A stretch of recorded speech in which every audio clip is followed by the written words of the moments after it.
Hello there, people of the internet. How's everyone doing today? I'm doing alright. Thanks for asking.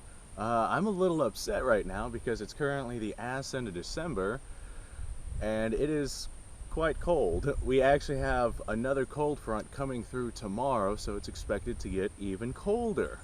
And guess what happened? My heater gave out.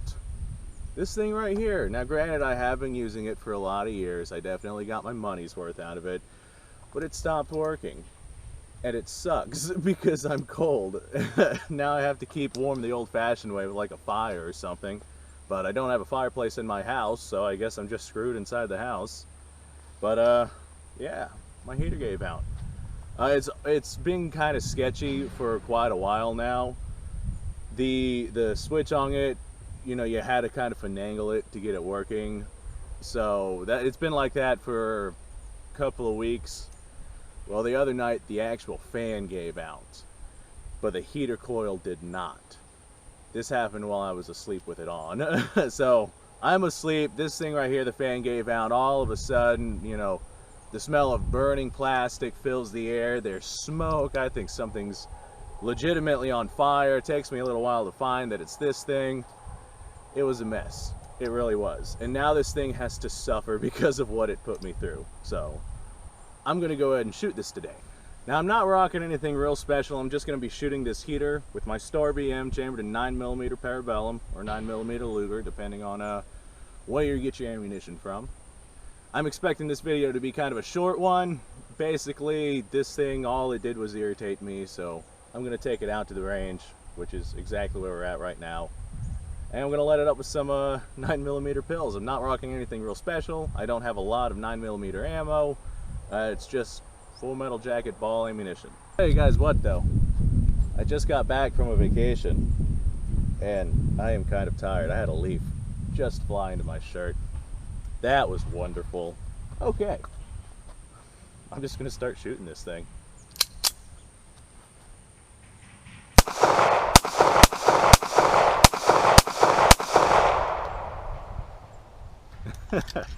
That'll teach that thing to give out. Alright, let's see. I know I have another mag for this thing. I want to get more mags for this Star BM because I use it a lot. The only issue is the mags for this thing. They used to be cheap, but now they're kind of expensive and hard to find.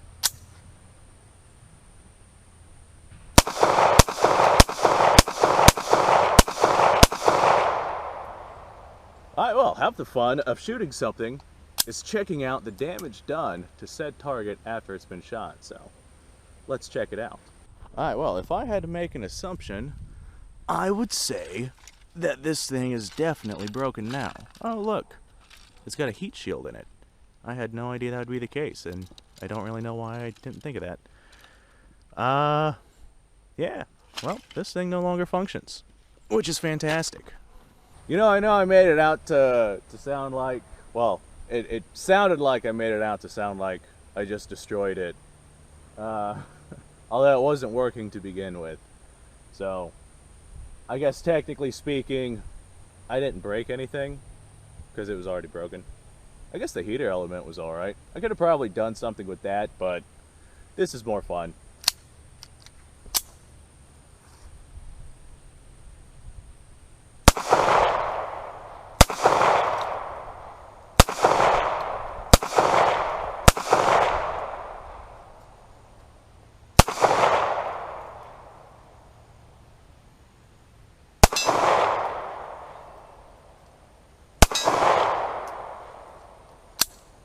Well, that was a good time, but that's all my 9mm pills. So I was actually going to end the episode about right here, but I kind of feel like firing my number 4 Mark 1. So I'm going to go grab that. You guys go ahead and wait right here. Alright, so I've got the number 4 Mark 1, and I think what I'm going to do with this thing is I'm going to do exactly what I did with that plasma screen TV I did the other day. I'm going to take it and I'm going to set it out there, and I'm going to set it next to the steel target. I'm going to shoot the steel target with the 303 British ammunition, and we're going to see what kind of damage the spalling does to this heater right here. If it's anything like the TV, I think it'll be pretty awesome to watch. So you guys wait right here. Alright, so I do have a couple of these old infield stripper clips. They're not in the greatest of condition, and I'm not exactly professional at loading them. Yeah, they're rimmed cartridges, so you have to load them carefully. But I think I did it appropriate enough not to suffer from rim lock. Seems like my stutter is quite exceptional today. I do apologize for that, people. Okay. Here, let's load with this finger. There we go. Hold on. There we go. Loading from a stripper clip into a double stack magazine is always difficult. Especially with rimmed cartridges. That's one thing that I don't like about the Enfield series. It does hold more ammo, but it's a double stack magazine with a rimmed cartridge.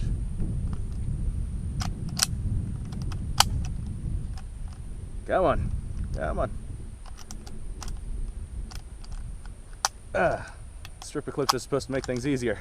This is just kind of defeating the purpose.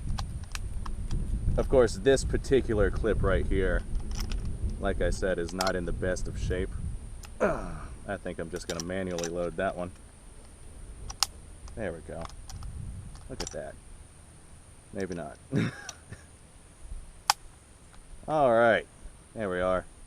Alright, we had a minor magazine malfunction. The actual follower in the magazine decided to stick and not put any tension on the cartridges themselves. I reckon it is about time that I go through and clean this thing again. So, we're just going to cram that in there, and we'll see how well it works for what we're about to do. Oh, that one went in.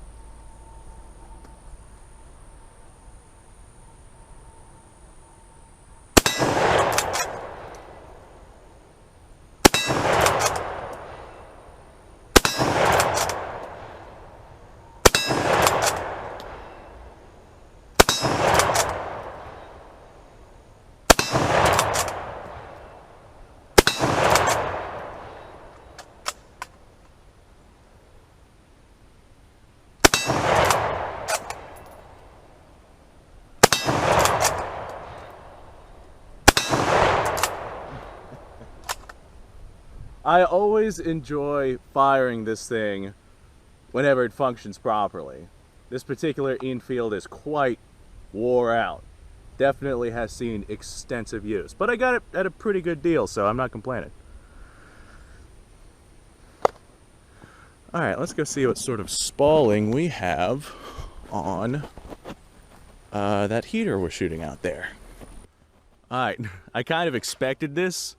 It looks like the bullet spalling made everything kind of blow out of the heater, which is pretty cool. There's all your spalling bits and debris, which is about what I was expecting.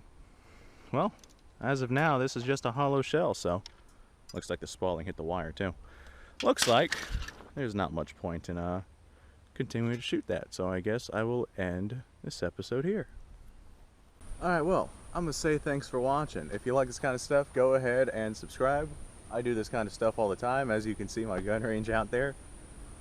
That's plenty of evidence to show how much I actually do this stuff. If you like the video, do me a solid and actually like the video down below. Definitely provide some decent feedback.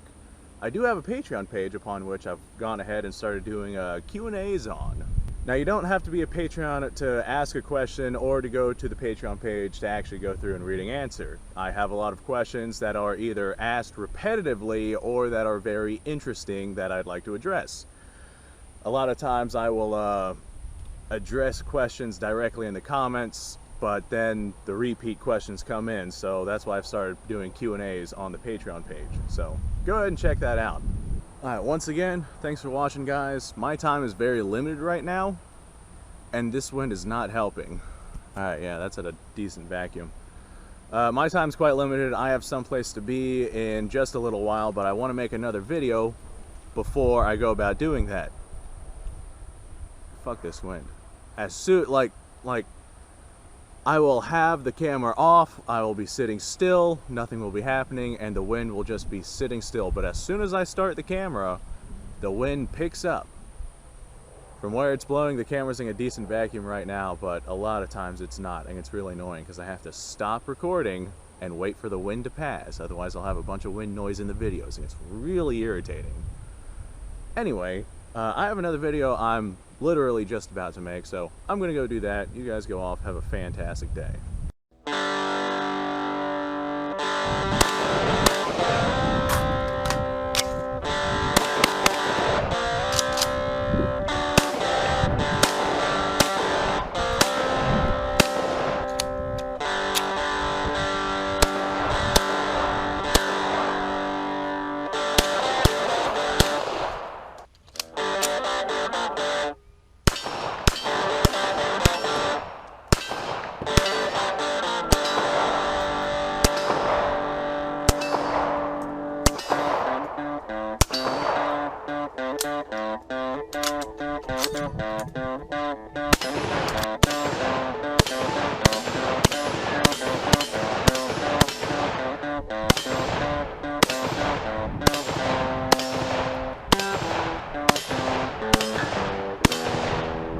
Been a little while since I've done this.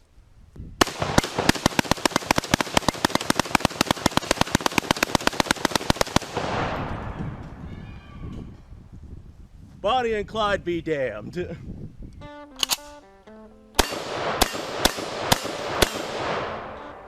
poor man's Garen.